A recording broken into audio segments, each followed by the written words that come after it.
We learn more and more about stress every year. And of course, most of us have heard the message of like, oh, stress is bad. It's bad for my health.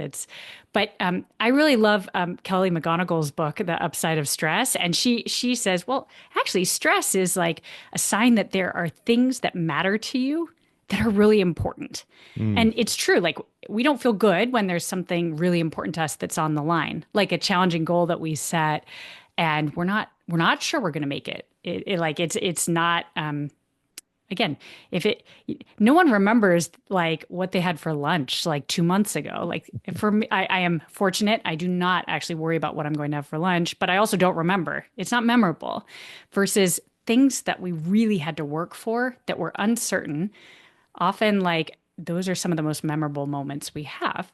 And so I really like that definition of stress. And so when we talk about mindsets to help your team deal with uncertainty, I think one of the most powerful things you can do is help because you are the leader. And so to some degree, you are watching out for the team and the first one to kind of walk into that uncertainty, you can help your team learn how to manage that themselves so that they can, even beyond when they're on your team, when they're the leader, like they can also do that and they can do bigger and bigger things.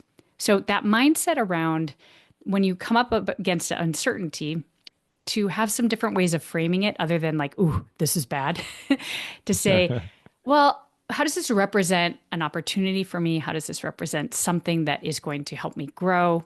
And something that actually is going to insert some excitement that like actually part of what makes work boring is when we start to know everything that's going to happen. When we're like, nope, I know the outcome of this. uh, and again, back to this avoiding stagnation being really important. I think uncertainty is one of the ways that we kind of interject opportunity and, again, the chance to be really proud of something we accomplished. Mm. And so that from a mindset standpoint, helping reframe that for your team, I think is helpful. And then, but let's get to like practical, like skill sets, because often it's, we can work on the mindsets and practice those, but sometimes it's really helpful in the face of uncertainty to have some tactical things that like are the skill sets you go back to. And Yeah. we've already brought up one of them, although in a little bit of a different context. So often when we are facing uncertainty, we need to give ourselves some extra time to think.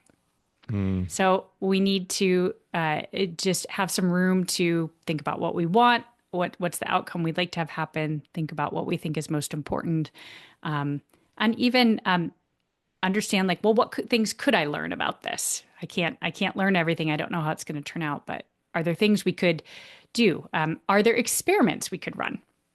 So often uncertainty represents a gap between where we are, what we know, and what we might need to know to like get to where we want to be headed. And so sometimes there are their own little learning journeys that we could do.